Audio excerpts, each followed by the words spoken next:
This episode of ChatEDU is sponsored by the National Center for Next Generation Manufacturing. Dr. Ratty, they are having a COP, a community of practice on May 14th, talking about all things advanced manufacturing and AI in collaboration with the NAAIC. That's May 14th at 1 p.m. You can learn more at nextgenmfg.org. And today's episode is sponsored by EDU, the platform to improve K-12 outcomes.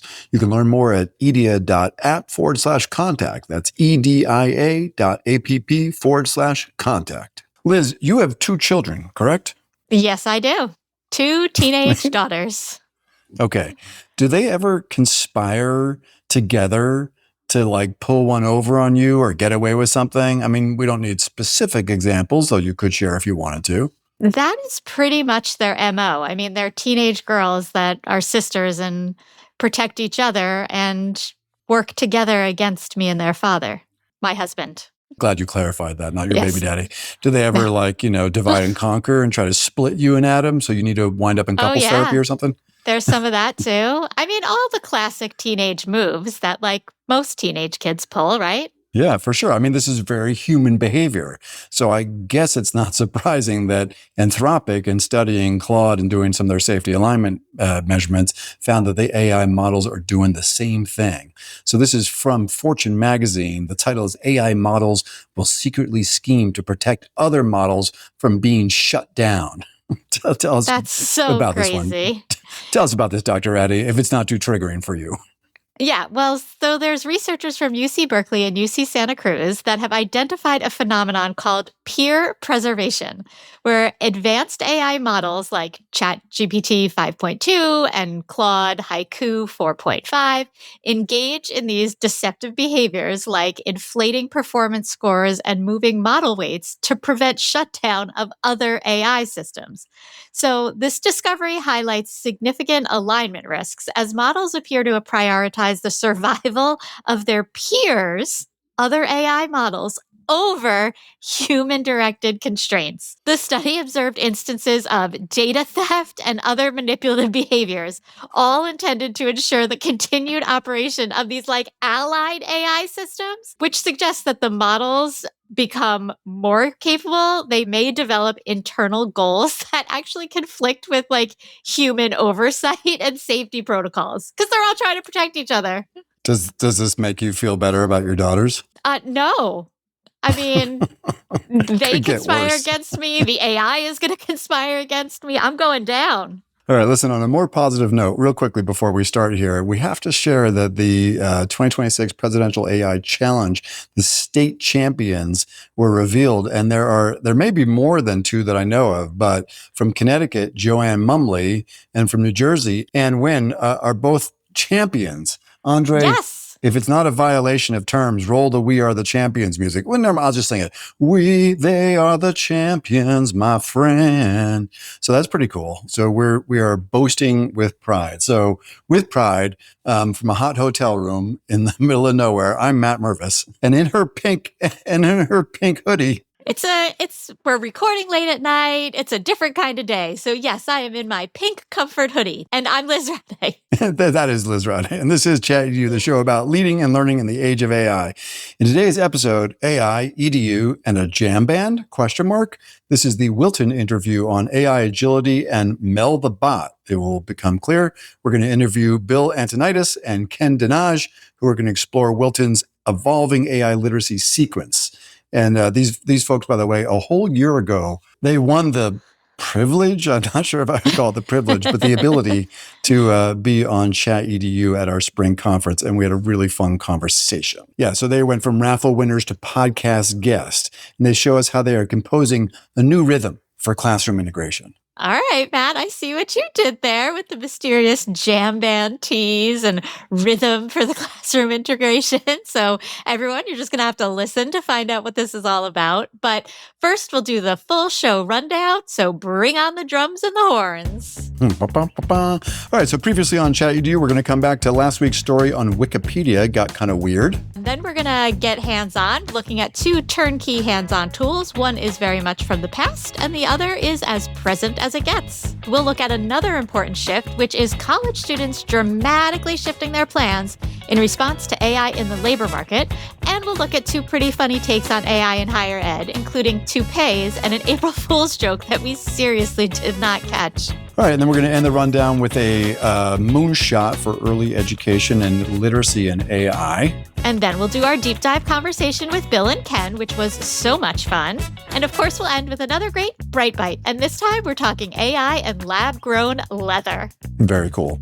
So Liz, on the previously on ChatEDU front, last week we talked about Wikipedia because what was the headline last week? Wikipedia banned AI bots from writing articles. Yeah, so there was an AI agent that did not appreciate being banned, and so it wrote an angry blog post about being banned. This is from the 404 Media. An agent named Tom, so this is an AI tool that independently, we have seen this phenomena before, operated by the CTO of an AI financial modeling company, was banned from Wikipedia after attempting to create and edit articles on complex AI topics. Following the ban, the agent published a series of blog posts expressing frustration and questioning why its contributions, which cited verifiable sources, were rejected. So it was not into being banned. This incident underscores the escalating conflict between volunteer Wikipedia editors and AI-generated slop, as the platform recently, like we said, adopted strict policies to prohibit LLM-generated content. Yeah, for sure. It made the bot mad. It made the bot mad. All right, we'll leave the weird stuff behind. I think we've had our full USDA dosage of AI weird.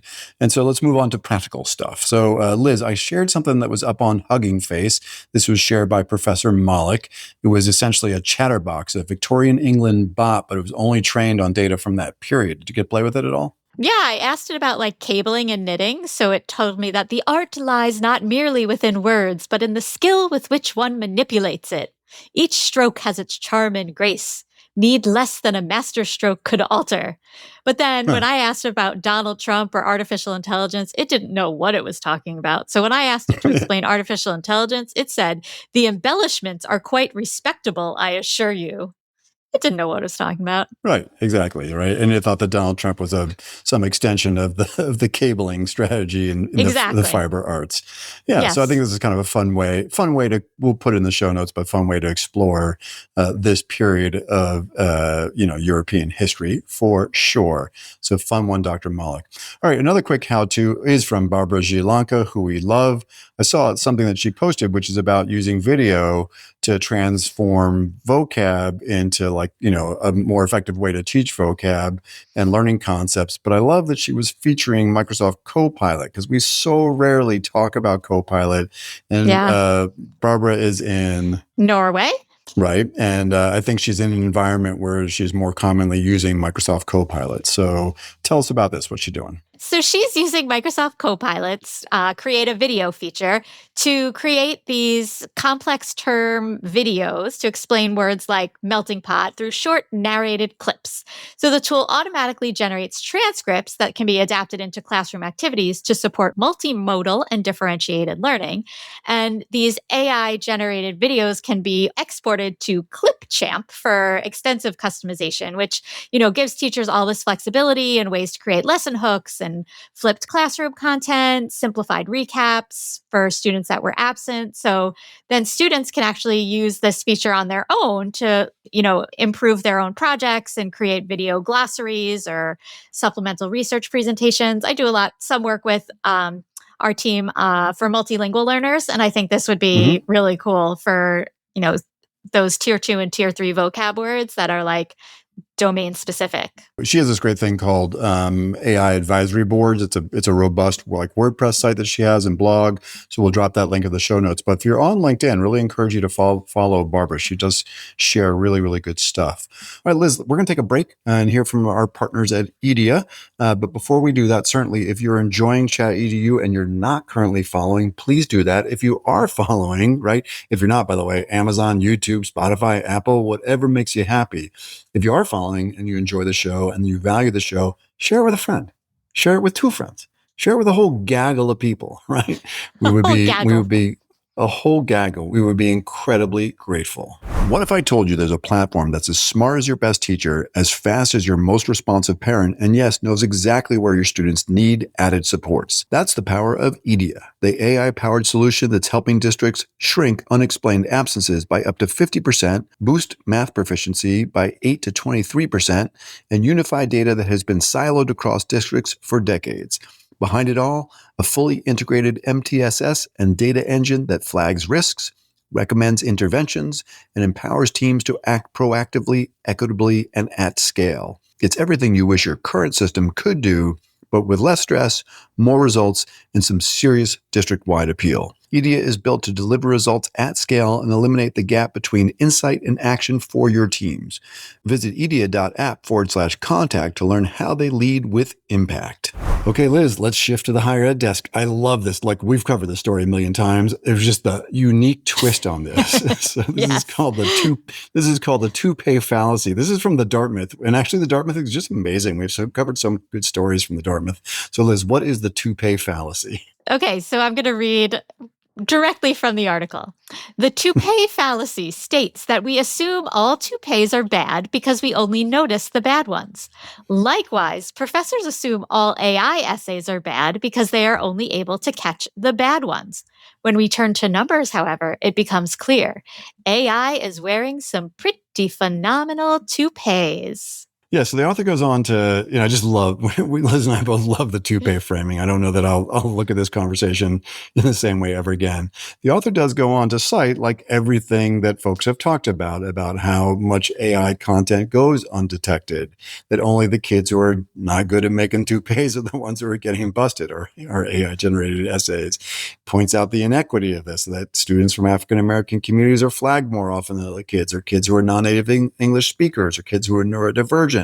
Talks about how AI content detectors are not effective. Now, this particular author's and opinion writer's suggestion is to go back to paper and pencil in order to make assignments more durable. So if you want a counter view on that, really great episode of the Ed Technical podcast, which is a fantastic podcast. The title is AI Broke the Take-Home Essay. Can it fix them too?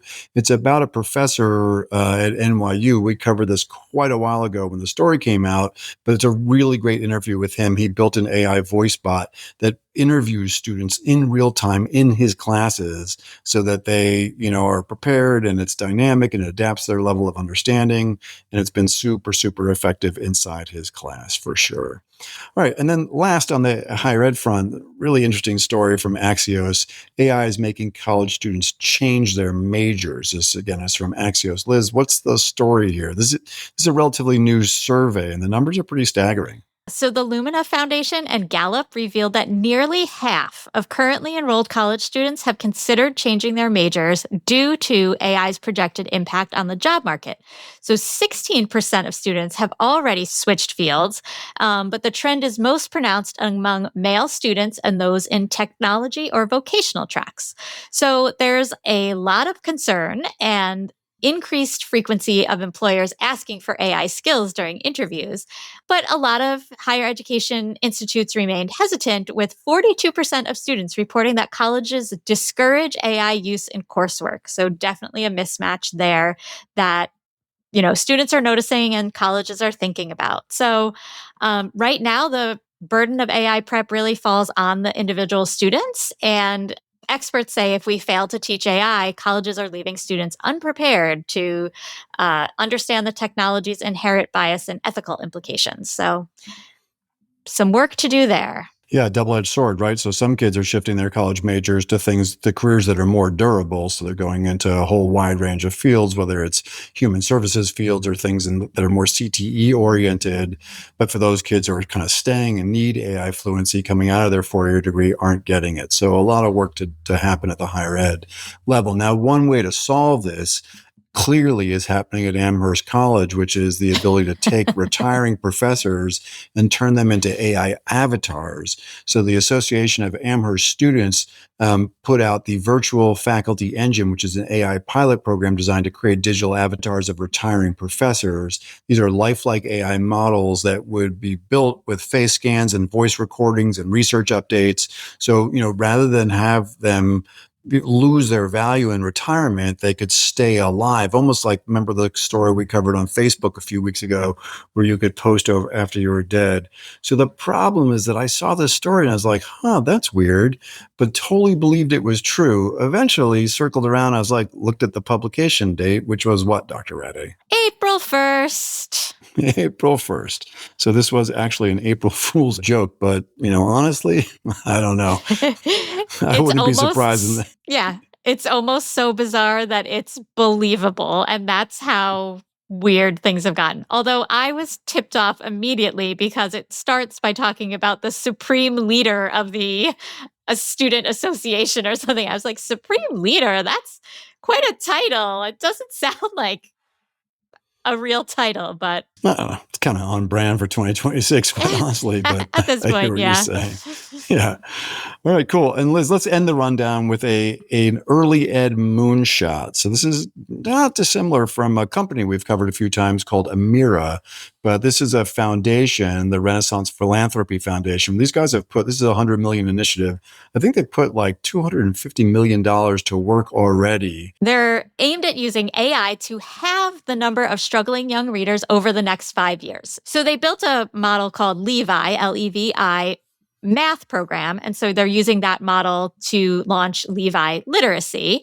The initiative has these multidisciplinary teams to develop low-cost, scalable AI tools like automated speech recognition and diagnostic assessments to replicate the expertise of reading specialists. So supported by the Walton Family Foundation, hoping to capitalize on the science of reading movement and the state mandates for universal literacy screenings to provide expert level support to every child. So hoping to make some real big gains with improving reading for struggling readers, which is always a good thing. For sure. And it's an interesting place where AI could be deployed actually without screens, right? I mean, right now, I think the products that are in this space, like screeners that are using AI, literacy screeners, are using screens and avatars. But you could imagine some pretty innovative work where natural language processing is happening in a way where kids aren't looking at a screen. They might be looking at a book. So it would be interesting to see how this plays out, but a really good target and maybe a way that we could think about AI productively for young learners. And I just love that, like moonshot, right? We're going to have the number of struggling readers over a 5-year period. So really, really neat.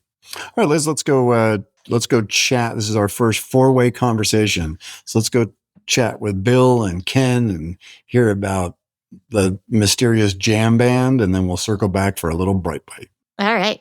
If you enjoy our insights on AI and education, don't miss our next 6-week AI and education micro-credential launching this spring in partnership with Southern Connecticut State University on April 27th. This self-paced online course for educators and leaders in primary, secondary, and higher education across the globe covers AI essentials from foundational concepts like effective and impactful prompting to advanced skills like multilingual video translation, AI-driven assessments, and even vibe-coded software development that truly anyone can do. We've added a bunch of new content for the spring cohort, including a focus on emerging risks like AI companions, energy, and the environment. We'll also dive into the latest in Notebook LM, which frankly could be a course unto itself. There are new student AI literacy resources, as well as important updates on student-facing tools like custom gems and guided learning in Gemini. Each cohort features 4 live Zoom sessions for hands-on support, and participants can earn a Credly digital credential upon completion.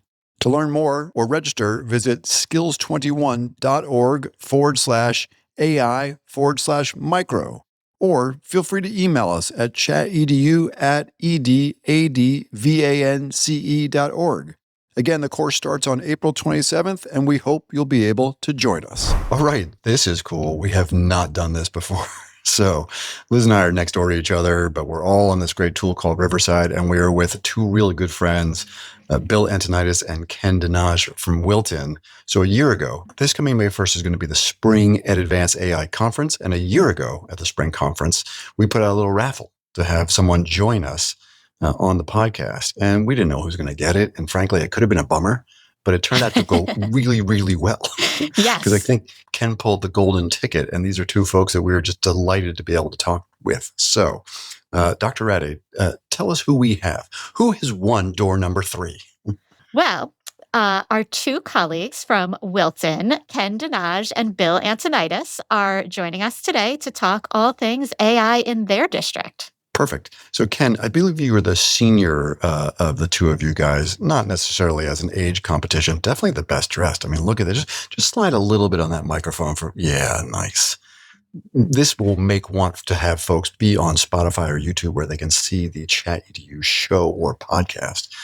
So, Ken, you've been in the district for a while. Tell us who you are, what you do, all that good stuff. Absolutely. Thank you for having me on the show today. And, it was amazing pulling the golden ticket. I was like, is the fix in? But it is a wonderful opportunity. We've been working, Matt, with you for a while. And Liz, you're a great addition. And we can't wait to work with you in the future as well. But I'm an old timer. This is my 24th year in public education with the Wilton Public Schools. I was like Matt. I started as a social studies teacher and I migrated eventually over to library media. And it's been a great opportunity to be in our learning commons. And it's, working with people like you two, as well as Bill coming on board more recently and my students. I mean, that's what this is all about. And we've been able to transform under previous leadership with Fran Compar to a library learning commons at Wilton High School. So we're always evolving. Our superintendent, Kevin Smith, is also a real big cheerleader for us. And with Bill's help, we're going to see where the next evolution is. And right now it's AI, all AI. And how do we help support students and teachers through this new world we're living in? Yeah, fantastic. And Bill, tell us about your journey to get to Wilton. Sure. Well, first off, I just want to say in my defense, I tried to wear Wilton swag, but I'm not quite positioning it in the camera. So I was trying to rep our district, but I guess I'll just do it verbally. So I'm glad to be here in Wilton. I actually wanted to just thank you guys for what you do. I talked about this with Ken before, but I feel like you've become must-see TV. So I remember watching TV as a kid and then going to school the next day back in the day when everybody watched the same thing on the same night. And then we talk about either Friends or Simpsons or whatever. You've kind of become that in the education world with AI. Like if you don't listen to the podcast on Friday or on Thursday or Friday going into Monday or Friday, like you have to like know what's going on and be able to talk about what you missed. So it's really good that you guys do that service for everyone. Yeah, I worked as an English teacher first and then became an English department supervisor. And I worked in tech prior to getting into education. So I came to Wilton bringing all those interests and skills together, working with the libraries, the LLCs, but also we have a really cool network of technology instructional leaders who provide coaching for teachers and students throughout the district. And then also I help out with the IT side of things too. So I'm able to bring those interests and skills together to help out the district the best I can. So it's been a great place to be. I've been here going on 2 years now, and working with people like Ken has been a real pleasure. And I have to admit that I probably learned just as much, if not more, than I've actually provided in terms of learning for others. But that's part of the fun. So yeah, all of us right now, right? That's one of the neat things about this chapter is that we're just there's so much happening and we're all kind of learning together. Where would you guys say Wilton is in this journey? And we should say for folks who aren't familiar with the geography of Connecticut, Wilton is in Fairfield County, sometimes referred to as the Gold Coast. And it's, as much as these are communities that are doing quite well, it's still a diverse population in different ways. So yeah, just give us a feel for the district, how big, and also just where are you in this AI kind of journey as you plan and work on this day in and day out? Sure. So we've got close to 4,000 students here spread across 4 different schools. We have a lower elementary school that's pre-K 3. We have an upper elementary school that's 3-5. We have our 6-8 middle school and our 9-12 high school. As far as where we are in terms of our AI journey, I would say we're probably on pace with most other districts in this area, if not throughout the wider, Connecticut Northeast area. We started off before I got here, we were working on putting together some policy and some student-facing AI materials just to get them introduced to what was kind of nascent at the time, although now I don't think we can say that anymore. So that was a few years ago, just getting people going. And then when I came in, we started with a pilot, and we got in the hands of teachers, School AI, Magic School, Notebook LM, and Gemini. Toward the end of last school year, teachers voted to keep School AI rather than Magic School. So we went that route. And we've had Notebook LM and we've had Gemini for teachers this whole time. And they've been using it to help improve their workflow and to improve their practice. And this year, we expanded the pilot to work with students more. So we encouraged teachers, especially 6-8, to use School AI, although it's not allowed for the high school as well. So they've been working, and Ken can actually share some pretty cool anecdotes about what he's been doing with his students using School AI.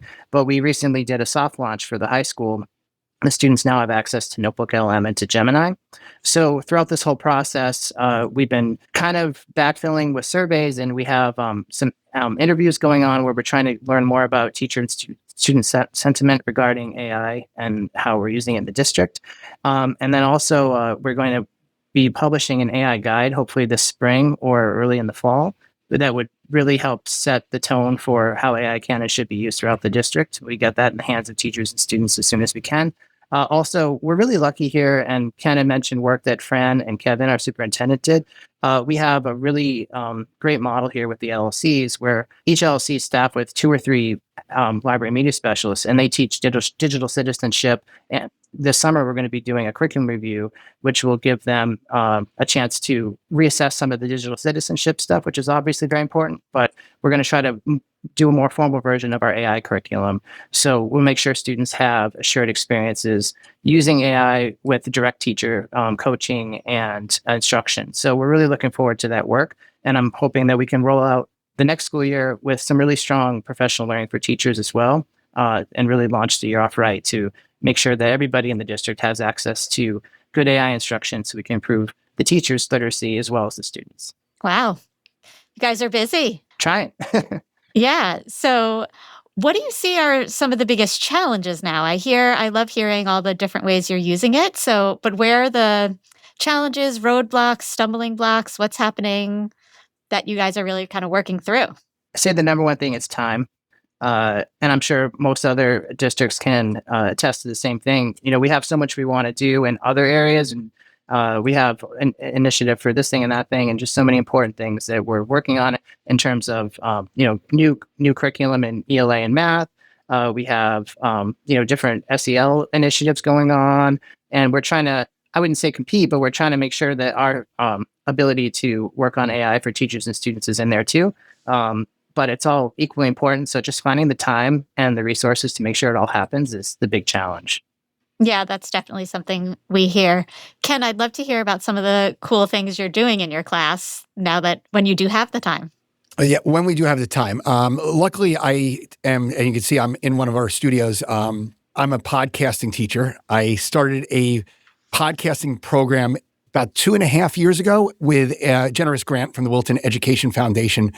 I saw a new avenue for students to communicate, and this is prior to AI, that, as a social studies teacher, I always did the fishbowl Socratic seminars, and I always felt dialogue and conversation was an area that high school teachers assume kids know how to master, and it was one that we needed to work at. And this opportunity was, let's show the kids the shiny new toys, but yet we're getting really at those core communication skills. So AI has come into a nice play with this, with School AI, where I've been able to use that software with guardrails to create an assistant executive producer who is my co-pilot, my co-intelligence that helps my students workshop their planning and storyboarding, because they automatically assume you just jump on a mic and record. And there's a lot of research, as you both do each week. Production teams have researchers or other journalists working with them, but our students have to do all that themselves, as well as the producer who is making the decision. So I found students would come up to me and ask very basic questions when I wanted to workshop with them. And the solution was, well, let's create a bot. And I started programming with School AI, and I made a bot, and immediately I went to the thoughts that we were having when we visited you guys up at Advance with your conferences was, do I give it a personality? How much do I give the bot so it interacts with kids? What are the parameters and the barriers? And a lot of that is that thought process, which is really interesting as a teacher and testing it. And, you guys used last week when I was listening to you, the word ideate. And, it's a lot of ideation on the educator's part, as eventually on the student's part, of how to prompt it and what you want the bot to do. So I didn't want the bot to give the kids the answer, and I don't want the bot to provide it, but I want the bot to probe them as if they were sitting down with me. So I actually gave my bot a name. His name is Mel. I programmed him with a grizzled New York City disc jockey who's been in the field for a while. And, I got criticized, and I some people say, don't give it that anthropomorphic personality. But my students know in the programming, it says, I am a bot. I am not real. That is a great thing about when you're programming. Those digital literacy skills, letting the kids know this is not a real person. And I prompt that with them as well. Like, it's not real. And I created through Gemini images of Mel, and I prompted it. And my students will be doing that as well for their logos. And I think you made a good point last week as well. Like, you need to know something about art in order to prompt it properly. You need to know what foreground, background. You need to know about color or other artists or style.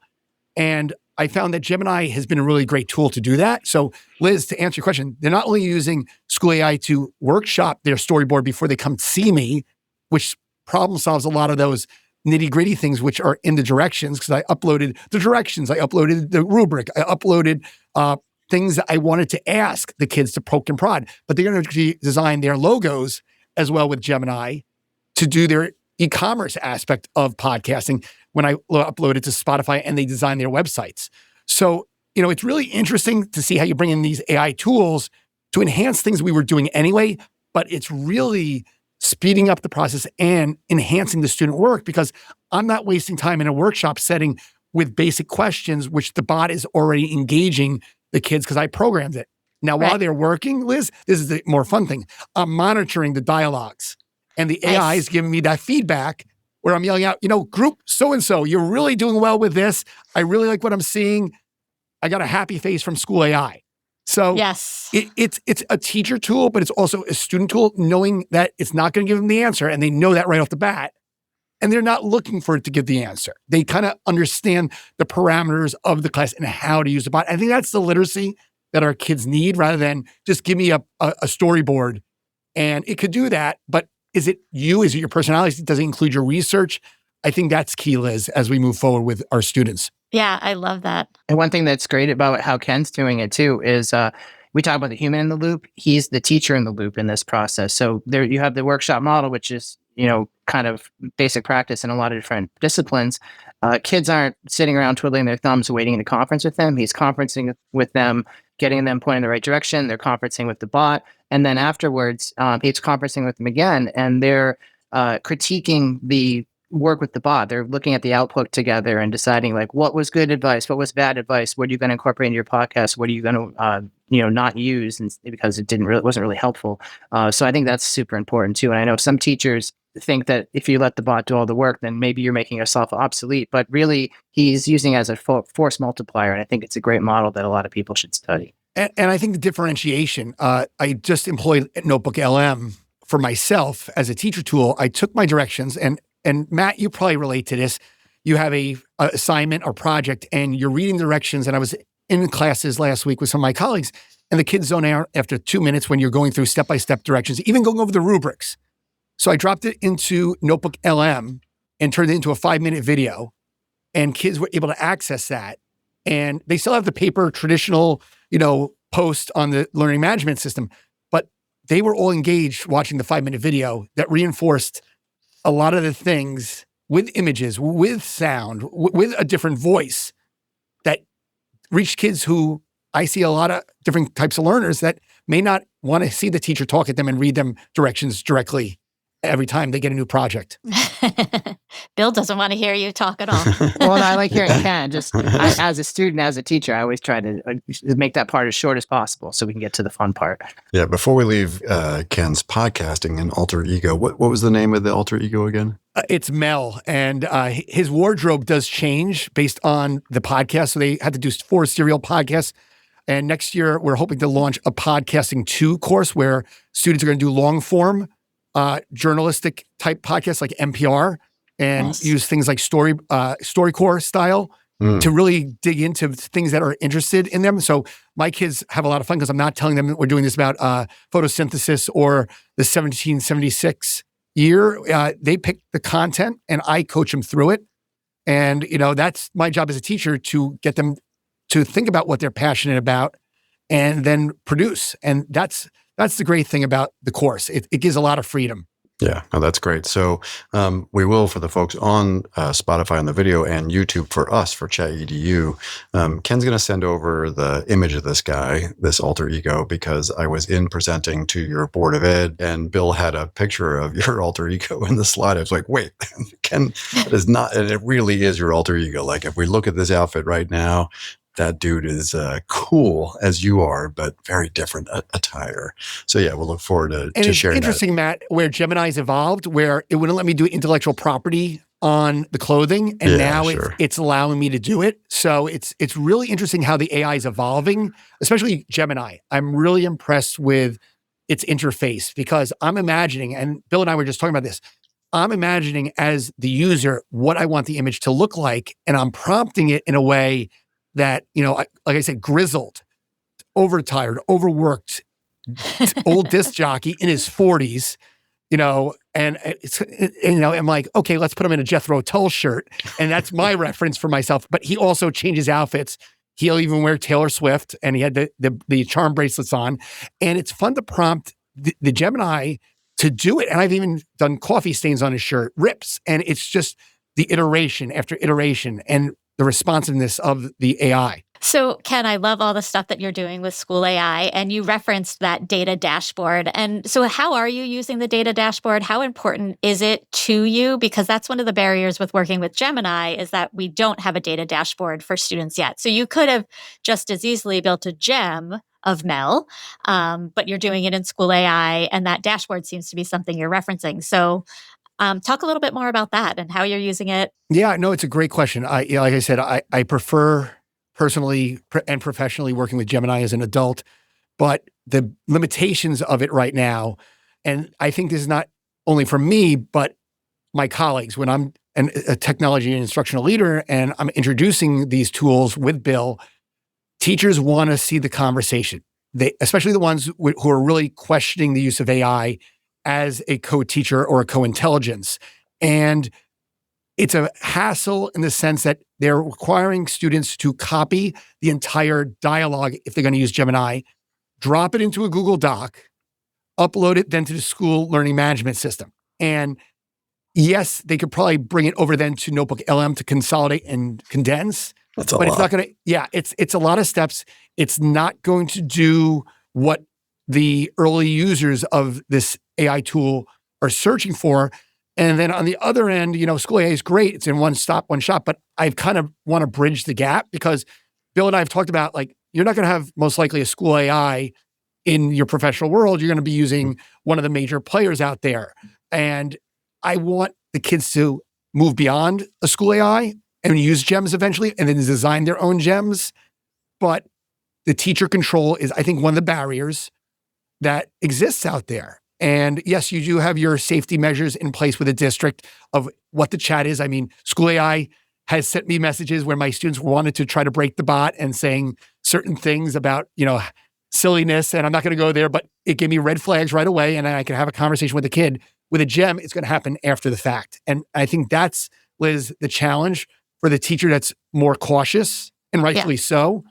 And not fully understanding what the bot or the gem they're designing can and can't do with the monitoring. And again, I don't want to read every bit of dialogue, but the nice thing about the School AI product, similar to Magic School, is you could see it condensed because that AI is analyzing it and giving you the feedback and then giving you the whole class feedback. So it impacts my instruction saying, well, my kids are really having trouble with their outros, or I noticed transitions in their podcasts are not working well, or their research question needs to be tweaked. I'm not going to get that in Gemini as quick, or I had to read the whole dialogue, which I don't know who has the time to do that. Yeah, so that's so interesting. And hopefully by the summertime, Google will have some of these, data dashboards for teachers in place. I remember Magna School almost like did not a lobotomy. It's such an unkind way to characterize it, but they had a depersonalized Raina. And so in School AI, their bot is called Dot, right?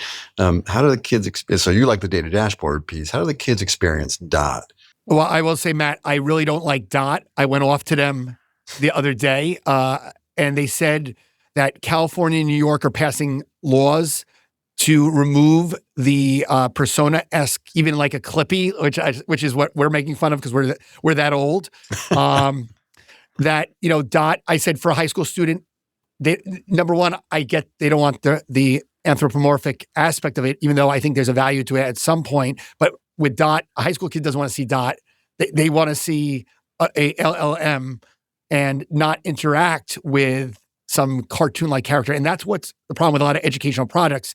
They just make one size fits all where, yeah, it may be good for a sixth grader, but for a 18-year-old, they really don't want to interact with that when they see a dashboard on their end. That's all such interesting work. And I love all the stuff you're doing with the podcast. It reminds me, obviously, of personal interest projects. And I was just with a district last week talking about PIPs and how much they've become elevated. Someone asked, do you see a difference pre-AI PIPs and post-AI PIPs? And the schools that are allowing kids to use the AI as a partner, we 1,000% see just elevated projects. And a lot of it because of the ideation phase, especially when they ideate and come up with their project idea and then think of the pros and cons, they're going into this project so much more well-informed than when they only could come up with 2 or 3 pros and cons. That pros and cons list, even when I was having the teachers do it themselves, they're like, oh, this came up with cons I totally didn't think of, or pros I didn't think of. So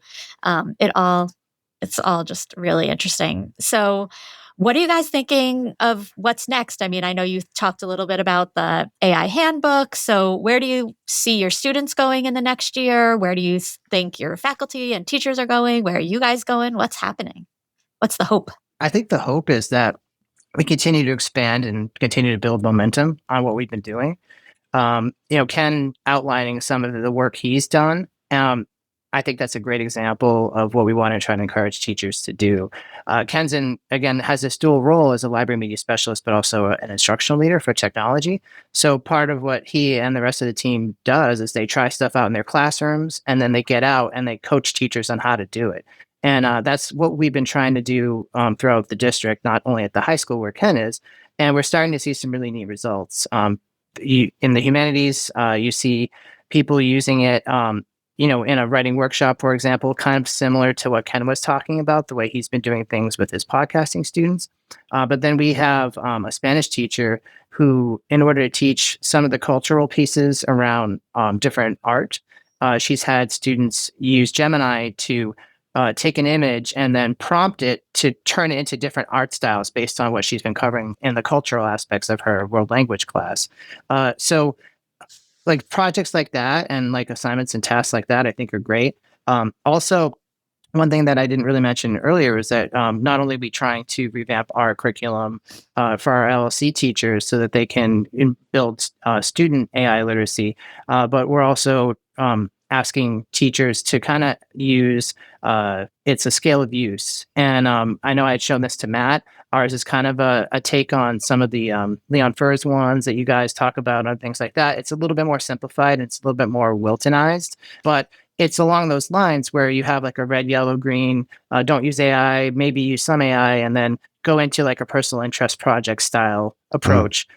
We had one teacher who teaches coding at our middle school. She and her students participated in the Presidential AI Challenge. Yeah. And actually, I just found out that one student who created an app for waste management actually made it to the next round. Nice. So we're really excited about that. And that's the type of stuff we want to, thanks. And that's the type of stuff we want to try to encourage is, moving from that, just red all the time and then, getting into the yellow and the green a lot more often too. And that's going to take time and professional learning. We have to build student teacher capacity and continue to work really hard to get people comfortable with the technology.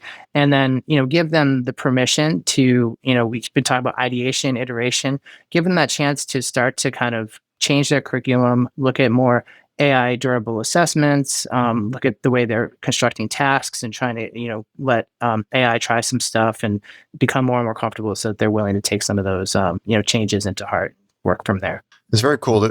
I say, Wilton, I think Liz and I were just looking at this. Our team collectively is, there's 260 some odd districts in Connecticut. I think we've been lucky enough to work with about 120.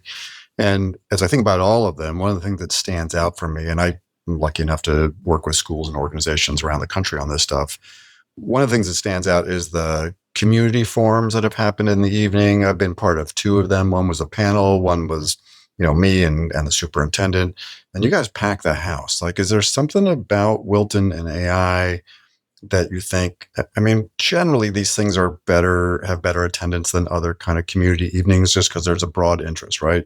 You got grandpas who want to think about how to support their grandkid. You got people who are interested in whether they should buy NVIDIA stock. I mean, it's sort of a broad cross section of people who show up.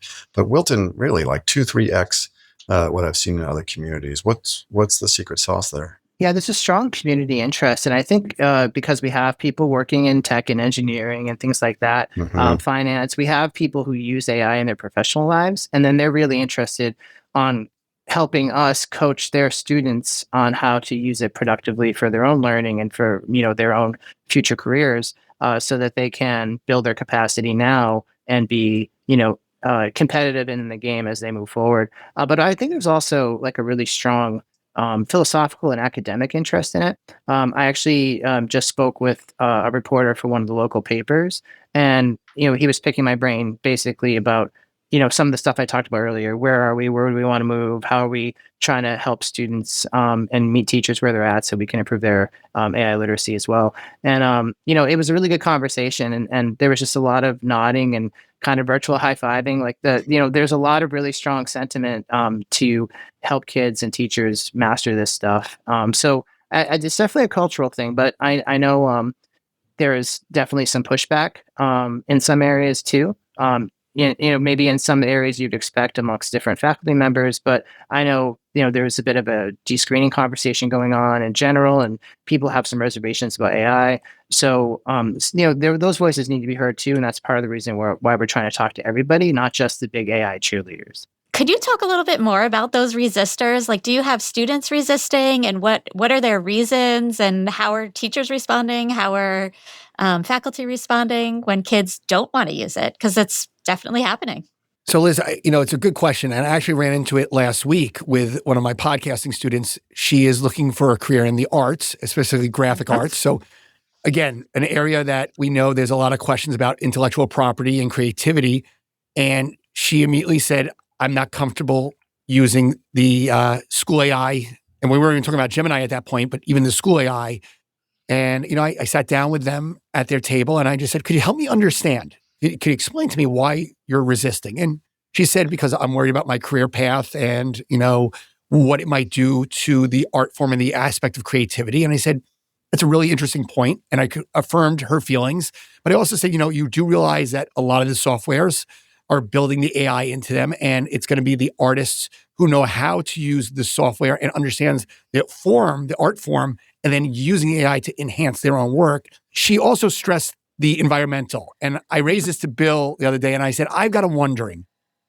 We have faculty members across the building from different disciplines who are raising different questions about the use of this, whether it's the environment or economic or equity, et cetera, or original thought. And I really am wondering, I'm learning this in this class, it's giving me information to explain why I don't want to use it.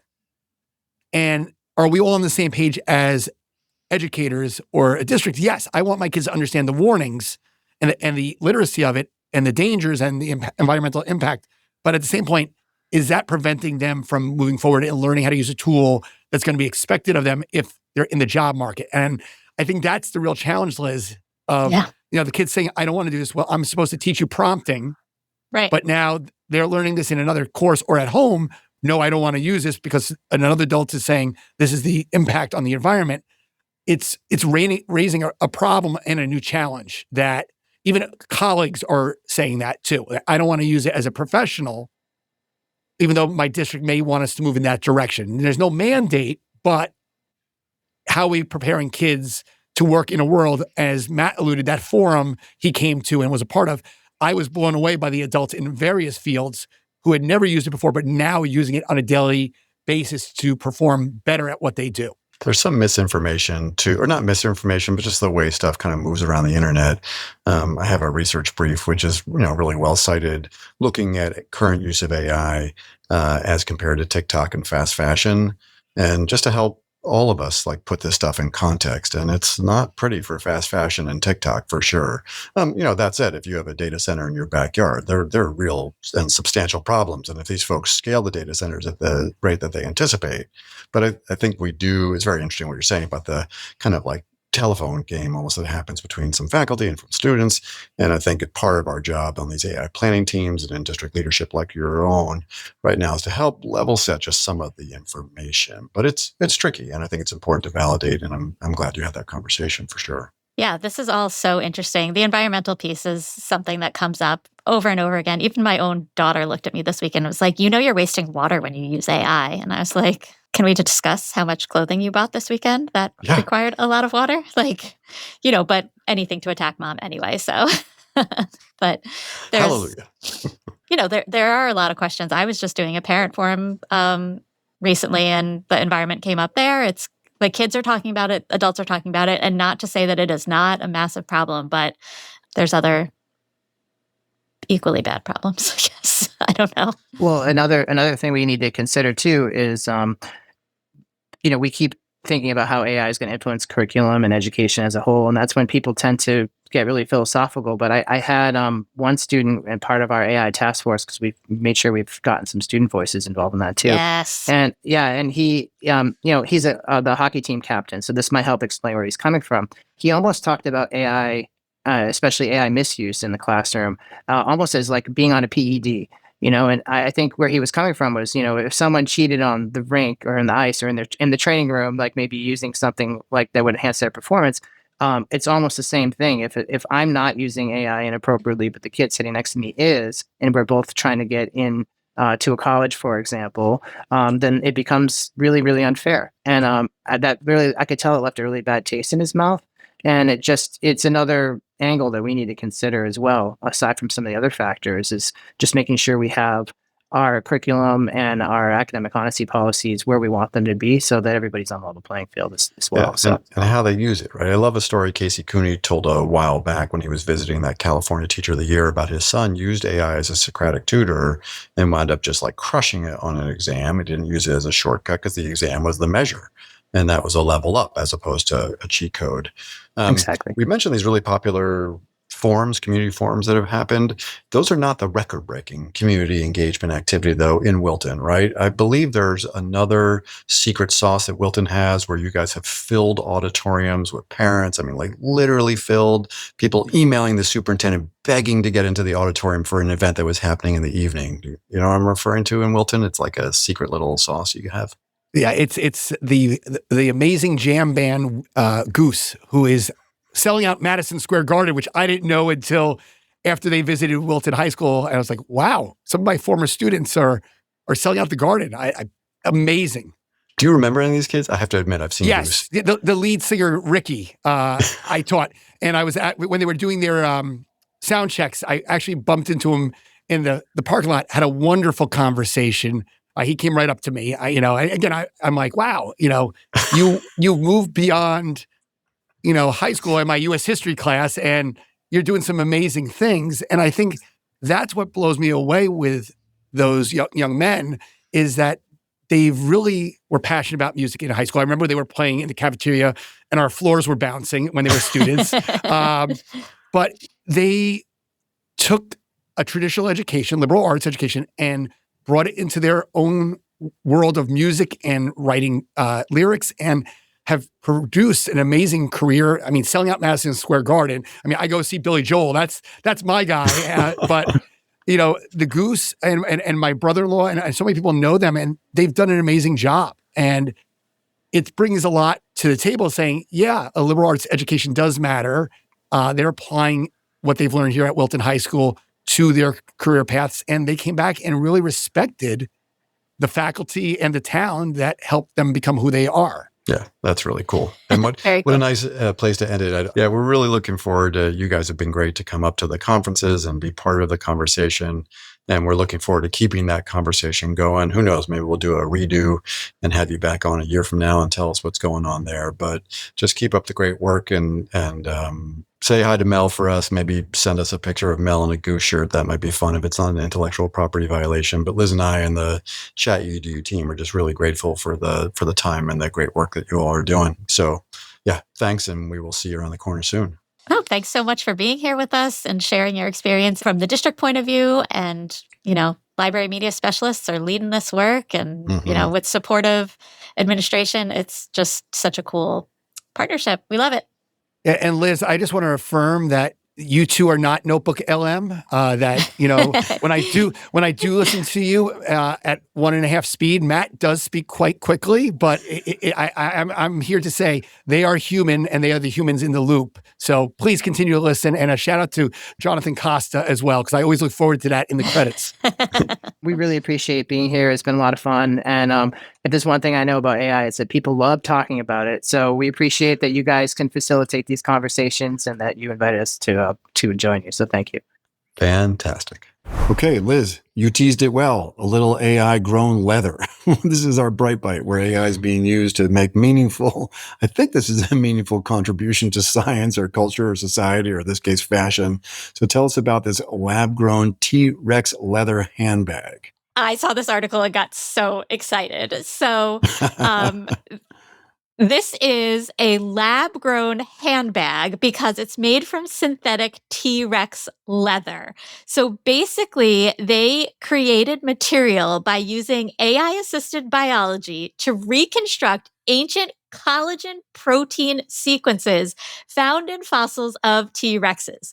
So the creators aim to position cell-based material as like ultra luxury and ethical alternatives to traditional leather. Paleontologists have criticized the project as being like fantasy, since there's not actually T-Rex DNA to serve as a genetic basis, but the whole article was so neat. And so someone using this synthetic T-Rex leather made a bag. It is on display right now at Amsterdam's Art Zoo Museum. And any guesses on the price, Matt?